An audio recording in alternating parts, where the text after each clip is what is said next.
Facebook এবং ইউটিউবের ভিতরে আপনি যদি কন্টেন্ট ক্রিয়েট করে আসলে ভিডিও তৈরি করে সুখে থাকতে চান, তাহলে আজকের এই ভিডিওটা আপনাকে দেখতে হবে।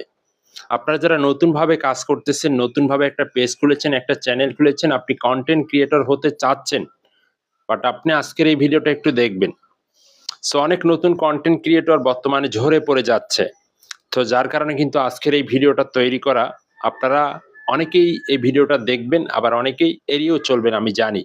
যারা ভিডিওটা দেখবেন তারা অনেক কিছু শিখতে পারবেন, যারা দেখবেন না তারা কিছু শিখতে পারবেন না। এটাই হচ্ছে বাস্তবতা। তো চলুন আমরা মূল টপিকে চলে যাই।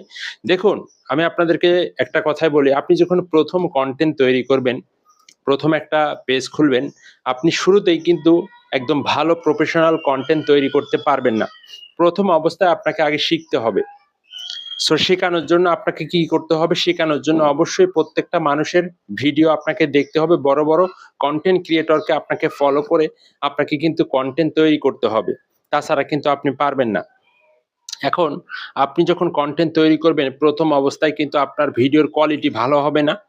ভিডিওর আপনার যে কালার রয়েছে, কালার ভালো হবে না, এডিটিং ভালো হবে না, আপনার ক্যামেরার সামনে কথা বলার স্টাইল কিন্তু ভালো হবে না।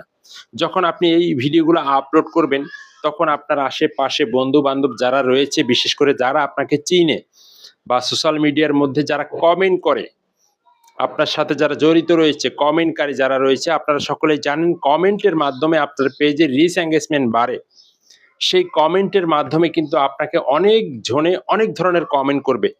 ব্যাড কমেন্ট করবে, হ্যাঁ? আপনাকে উস্কানিমূলক কমেন্ট করবে, আপনাকে হট কমেন্ট করবে। বিভিন্ন ধরনের কমেন্ট করে আপনার মন মানসিকতা কিন্তু নষ্ট করে দিবে। এমনও কিছু মানুষ রয়েছে, এমনও কিছু কনটেন্ট ক্রিয়েটর রয়েছে, যারা শুধুমাত্র ফেসবুক চালায়। বা আপনি একজন কনটেন্ট ক্রিয়েটর হতে চাচ্ছেন, আপনি একজন ভালো পথে যাচ্ছেন, আপনি সফল একজন কনটেন্ট ক্রিয়েটর হতে চাচ্ছেন। কিন্তু তারা আপনাকে এই সফলতার দিকে পৌঁছাতে দিবে না। তারা আপনাকে এমন কমেন্ট করবে, তাদের কমেন্টগুলো আপনি পড়ে তখন আপনি নিজেকে বলেন যে, "আমি কনটেন্ট ক্রিয়েটর ছেড়ে দিব। আমি কনটেন্ট তৈরি করব না।" তো আমি আপনাদেরকে বলতেছি, আপনাদেরকে যারা এই ধরনের কমেন্ট করে বা বিভিন্ন ধরনের উস্কানিমূলক comment, bad comment, hot comment, হ্যাঁ? তো আপনারা সেই কমেন্টগুলা এড়িয়ে চলবেন। সেটা ইউটিউবে হতে পারে, ফেসবুকে হতে পারে। আপনার কমেন্টে রিপ্লাই দেওয়ার কোনো দরকার নাই। যদি আপনি তাদের সাথে রিপ্লাই দিতে চান, তাহলে কিন্তু আপনি হেরে যাবেন। বাট আপনাকে চেষ্টা করতে হবে ভালো কনটেন্ট কিভাবে তৈরি করা যায়, ভালোভাবে কিভাবে প্রেজেন্টেশন করা যায়। যারা আপনার আশেপাশে বন্ধু-বান্ধব রয়েছে, তারা কিন্তু ১ম অবস্থায় আপনাকে সাপোর্ট দিবে না, আপনাকে ভালোবাসা দিবে না। আপনার কনটেন্ট তাদের সামনে গেলেও উপরের দিকে ঠেলা মেরে সরিয়ে দিবে।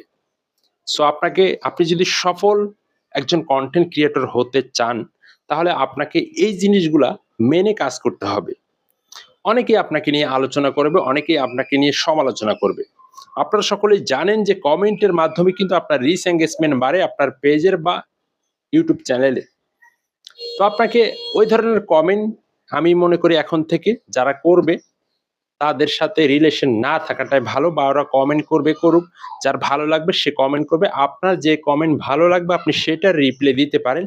আর বাদবাকি যেগুলো আপনাকে কমেন্ট করতেছে বা আপনাকে নিচে নামিয়ে দেওয়ানোর জন্য চেষ্টা করতেছে, সো তাদের কমেন্টে রিপ্লাই না দেওয়াটাই বেটার।